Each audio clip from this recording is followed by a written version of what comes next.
No one wants to faff about looking for the data they want within a pivot table, and that's what this video is all about. Today we're talking about slicing and dicing a pivot table. I'm going to show you how you can make that easy for people to sort and filter and get it out there for people to use. And if you want a copy of the spreadsheet I'm working on, plus the finished version at the end of the video, just click on the link in the description and it'll be sent straight to you. Let's get straight into it. What I'm going to show you is a feature where we can use something called a slicer and or a timeline to make it very easy to select different parts of this data and see different summaries.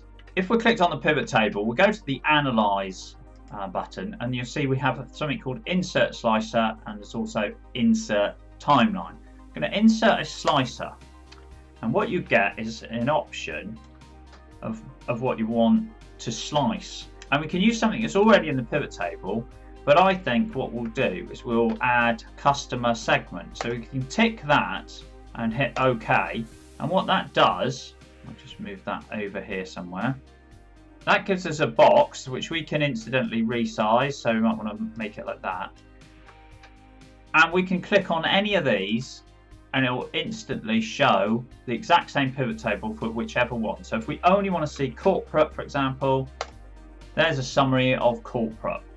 And this is particularly useful if you're giving the pivot table to someone else so they can use it and they don't need any kind of technical knowledge of how the pivot table has been made up or any sort of filtering knowledge. They can just click on whatever ones they want and see them all.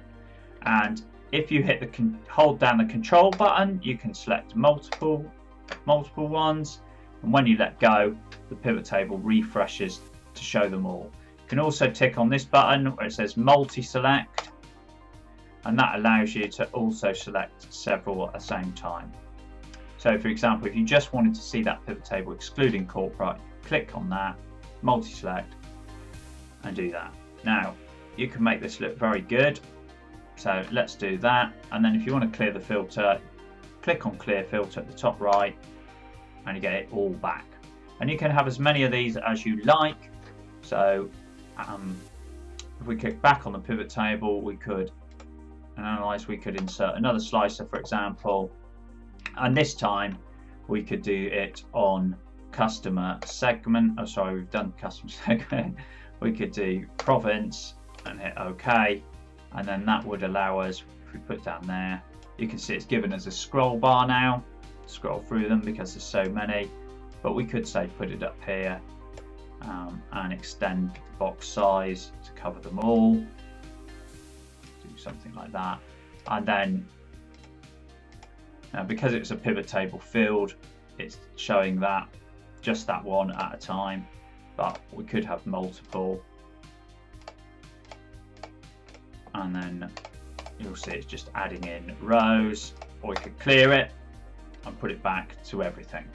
Now, if we want to get rid of that slicer, what we do is we click on it and we can just hit the delete key, and that will take that option off the table. So that slicer is a very neat feature if you want to give the pivot table to someone else. The other thing I said I'd show you is the timeline. Now this is a fantastic if you've got a date field included in your data. If we do insert timeline, you can see it's instantly just showing order date is the only option, because it's the only date we've got in our underlying data. We'll tick that, hit OK, and what do we get? Well, we get this strange looking thing here. So get rid of that there and move this order date back over here and make it a bit bigger. Right, what this has done is it's defaulted to show us months, but we can click on here and show years, for example. This is actually some very old data here. Quarters, and now we get quarters and years, or we can go all the way to days. But let's just stick with years for the moment. And then you can click on a particular year, so 2010 for example there, and instantly the pivot table will change to just show that year, which is an ideal way of looking at date stuff quickly by dragging it, so we can have more than one year. So if we're only interested in data from 2010 onwards, for example, that would be the way to do that. Similarly, if we went to quarters, it'll instantly show where we were, same thing, but we can then, for example, move it all in and just show that period, for example, of 2010 up to the third quarter. And what we can't do, unfortunately, is show multiple, so just say Q3s. If we wanted to do that, we'd have to put it as a pivot table field and then filter it. In my next video, I'm going to be going into slices and timelines in a lot more detail so you can see the options in full if you're interested in that particular item. Hope you liked the video. Don't forget you can download the spreadsheet by clicking on the link in the description below.